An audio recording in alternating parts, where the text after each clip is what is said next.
اعوذ باللہ من الشیطان الرجیم بسم اللہ الرحمن الرحیم۔ میرے پیارے بہنوں اور بھائی، امید کرتی ہوں کہ آپ سب خیریت سے ہوں گے۔ دعا کرتی ہوں کہ اللہ پاک آپ کی تمام پریشانی دکھ تکلیفوں کو ختم کر دے، آمین ثم آمین۔ آج جو میں آپ کے ساتھ وظیفہ شیئر کرنے جا رہی ہوں بہت ہی عمدہ، بہت ہی اعلیٰ ہے، اللہ اکبر کا وظیفہ ہے۔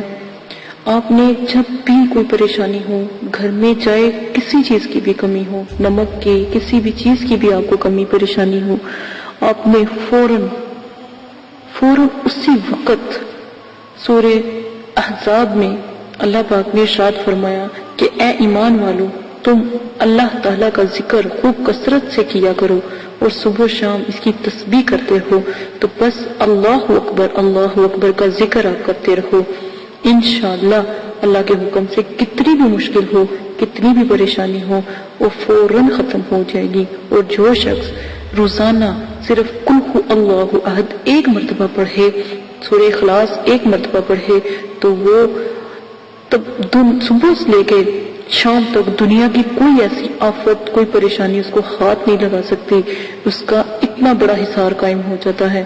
آپ لازماً کیا کریں، انشاءاللہ اللہ پاک آپ کو اور بھی عمل کرنے کی توفیق عطا فرمائے، اللہ پاک آپ کو تمام وظائف کرنے کی توفیق عطا فرمائے۔ اجازت دیں، اپنا خیال رکھیے گا، اللہ حافظ۔